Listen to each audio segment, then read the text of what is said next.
Hello friends, welcome to Rakshit tech labs. आज का हमारा टॉपिक है कंप्यूटर हिस्ट्री, कंप्यूटर का इतिहास, जिसमें हम डिस्कस करेंगे कि कंप्यूटर का आविष्कार किसने किया और कैसे कंप्यूटर को स्टेप बाय स्टेप इम्प्रूव करके हमारे घरों में और ऑफिसों में यूज करने के लायक बनाया गया। तो कंप्यूटर का जो आविष्कार था वो चार्ल्स बाबेज ने 1822 में किया था। और चार्ल्स बाबेज जो थे वो इंग्लिश मैथमेटिशियन थे और साथ में इन्वेंटर भी थे। उन्हें क्रेडिट दिया जाता है कि जो डिजिटल कंप्यूटर का फर्स्ट टाइम कंसेप्ट दिया गया था वो चार्ल्स बाबेज के द्वारा दिया गया था और इनको फादर्स ऑफ कंप्यूटर की उपाधि भी दी गई है। वैसे तो जो कंप्यूटर का आविष्कार है ये इसको बहुत पहले से स्टार्ट कर दिया गया था। 16वीं शताब्दी में बेसिकली लोग कैलकुलेटर पे काम करना लोगों ने स्टार्ट किया था।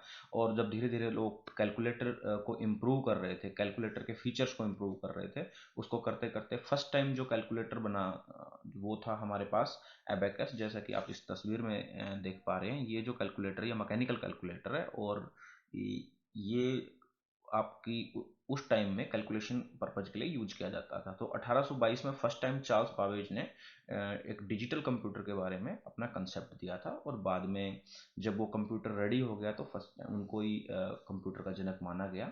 और इस पूरे जो शताब्दी हैं आपकी जिनमें स्टेप बाय स्टेप कंप्यूटर्स का इम्प्रूवमेंट हुआ है उसको जनरेशन्स में डिवाइड कर दिया गया है। सो अगर हम बात करें कि कंप्यूटर्स के पूरे आप इतिहास के बारे में जानना चाहें तो इसको जानने के लिए हमने कंप्यूटर की जो पूरी खोज है, जो इतिहास है, उसको हमने 5 जनरेशन्स में डिवाइड किया। फर्स्ट जनरेशन कंप्यूटर्स जो कि आपका 1940 से 1956 के बीच में जो कंप्यूटर पे रिसर्च की गई उसको फर्स्ट जनरेशन का नाम दिया गया। फिर सेकंड जनरेशन कंप्यूटर्स आए, फिर third generation computers, then fourth और फिफ्थ। तो आज जो आप जी रहे हैं जिस जनरेशन में वो हमारी फिफ्थ जनरेशन है कंप्यूटर की, जो आपका प्रेजेंट और बियॉन्ड बियॉन्ड की हम बात करेंगे। और अब हम बात करते हैं सबसे पहले फर्स्ट जनरेशन की। तो फर्स्ट जनरेशन के जो कंप्यूटर्स होते थे वो बेसिकली वो वैक्यूम ट्यूब बेस्ड कंप्यूटर्स होते थे। 1940 से 1956 के बीच में इन कंप्यूटर्स के ऊपर रिसर्च की गई और इन कंप्यूटर्स को बनाया गया। वैसे तो ये जो कंप्यूटर्स बने थे मैक्सिमम इसमें रिसर्च पर्पज के लिए बने थे, ज़्यादा यूजेज के लिए नहीं बन पाए थे बिकॉज साइज बहुत ज़्यादा होता था। और इसके अंदर जो कैलकुलेशंस के लिए बेसिकली स्टार्टिंग में यूज किया गया था इनको।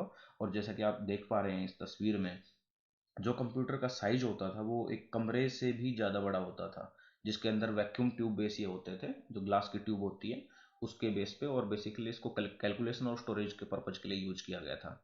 और स्टार्टिंग के दो जो पॉपुलर कंप्यूटर मॉडल थे वो आप देख पा रहे हैं। जो तस्वीर में आपको दिख रहा है ये है इन्याक। इसका जो फुल फॉर्म था वो था electronic numerical integrated and computer. और जो दूसरा हमारा फेमस मॉडल बना वो था यूवीनेक यूनिवेक।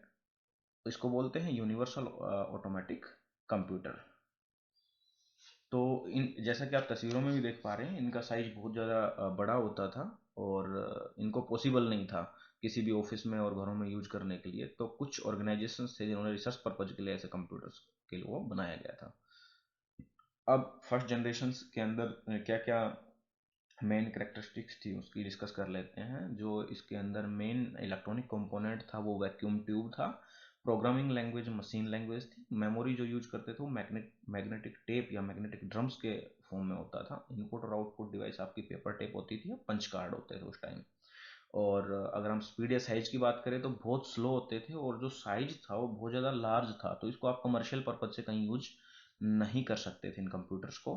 हालांकि कुछ ऑर्गेनाइजेशंस में यूज भी किए गए बट वो पॉसिबल नहीं था हर टेक्नोलॉजी इस टेक्नोलॉजी को हर जगह यूज करना। तो कुछ एग्जांपल्स हैं जो फेमस है फर्स्ट जनरेशन के: IBM 650, IBM 701, ENIAC, UNIVAC, etcetera. अब हम बात करेंगे सेकंड जनरेशन की। तो सेकंड जनरेशन का जो कंप्यूटर्स थे ये बेसिकली ट्रांजिस्टर टेक्नोलॉजी बेस्ड थे। जैसा कि आपने फर्स्ट जनरेशन में देखा था, फर्स्ट जनरेशन जो थी वो आपकी वैक्यूम ट्यूब बेस्ड थी या ट्रांजिस्टर बेस्ड टेक्नोलॉजी थी। 1956 से 1963 के बीच में ये कंप्यूटर्स को सेकंड जनरेशन का नाम दिया गया है। और इसके अंदर बेसिकली आपका जो कोर कंपोनेंट होता है वो ट्रांजिस्टर होता था और इसके अंदर आपका सीपीयू भी होता था, मेमोरी होता था और प्रोग्रामिंग लैंग्वेज वगैरह को भी डिस्कवर कर लिया गया था। और जो इसके मेजर उस टाइम के हमारे फेमस मॉडल है वो है PDP-8, IBM 1400 series and IBM 7090 और IBM 7094। ये फेमस सीरीज हैं आपकी। और अगर हम सेकंड जनरेशन की बात करें तो साइज अब धीरे धीरे रिड्यूस हो रहा है। तो अब जो आपके पास कंप्यूटर्स थे, जैसा कि आप तस्वीर में देख पा रहे हैं, IBM 1400 सीरीज, और इसका साइज एल्मीरा जितना हो गया था। तो धीरे धीरे आपने देखा कि फर्स्ट जनरेशन में आपको एक जो साइज था बहुत लार्ज था, उसको थोड़ा सा और कॉम्पैक्ट किया गया, और अब ये एल्मीरा की फॉर्म में हमारे पास कंप्यूटर आ गए थे, और इन कंप्यूटर्स को यूज किया जाना स्टार्ट कर दिया गया था। और स्टार्टिंग में ये यूज किए गए थे ब्रिटिश नेवी और US नेवी के द्वारा। और ये है हमारा दूसरा मॉडल जो कि है PDP-8। तो ये दो फेमस कंप्यूटर थे आपके सेकंड जनरेशन्स के लिए। और जो मेन कैरेक्टरिस्टिक है वो हम बात करते हैं थर्ड जो सेकंड जनरेशन की है, वो है कि इसके अंदर जो मेन कंपोनेंट था वो ट्रांजिस्टर बेस्ड टेक्नोलॉजी थी। प्रोग्रामिंग लैंग्वेज में असेंबलिंग लैंग्वेज थी, और आपकी मशीन लैंग्वेज बेस होता था ये। और मेमोरी में इसके अंदर मैग्नेटिक कोर आ गई थी and magnetic tape and disc आ गया था। और इनपुट आउटपुट सेम था, magnetic tape and punch card. और साइज की बात करें, पावर एंड साइज की, तो small in size compare than first generation, और लो पावर कंज्यूम करता था और लेस हीट जनरेट करता था। और ये फेमस एग्जांपल्स हैं हमारे पास PDP-8, IBM 1400 series, IBM 7090 and 7094 etcetera. अब हम बात करते हैं third generation of computers, integrated circuit. इसके अंदर यूज होता था, जिसको हम IC बोलते हैं शॉर्ट फॉर्म में। तो इसके अंदर आपके पास जो सर्किट था उसको और कॉम्पैक्ट कर दिया गया था, और साइज है वो जो आपका धीरे धीरे रिड्यूस हो गया था, मेमोरी स्पेस बढ़ गया था, और जो आपकी इफ़िशियंसी है वर्क करने की वो इस जनरेशन की बढ़ गई थी। जैसा कि आप तस्वीरों में देख पा रहे हैं, दो फेमस मॉडल आपके पास। सो इसके जो फेमस है सेकंड जनरेशन के जो फेमस कंप्यूटर मॉडल थे वो थे IBM 360, IBM 370, PDP-11, NCR 395 और B6500 एक्सेट्रा। और मेन करेक्टरिस्टिक्स की बात करें थर्ड जनरेशन की, तो इसके अंदर जो आपका मेन इलेक्ट्रॉनिक्स कंपोनेंट था वो IC थी, इंटीग्रेटेड सर्किट था, जिसके अंदर आपका कंट्रोल यूनिट, आपकी प्रोसेसिंग यूनिट उसी में इनबिल्ट होती थी। प्रोग्रामिंग लैंग्वेज की बात करें तो हाई लेवल लैंग्वेजेज आपके डिस्कवर कर ली गई थी थर्ड जनरेशन में। और मेमोरी जो थी वो एक लार्ज मैग्नेटिक कोर की फॉर्म में आती थी और डिस्क की फॉर्म में होती थी। आउटपुट मैग्नेटिक टेप की फॉर्म में था, और तब तक आउटपुट डिवाइसेज भी आपके पास आ गई थी, उसमें मॉनिटर और कीबोर्ड का यूजेज स्टार्ट हो गया था। ये एग्जांपल्स हैं IBM 360, IBM 370, PDP-11, NCR 395 etcetera. अब हम बात करेंगे फोर्थ जनरेशन की।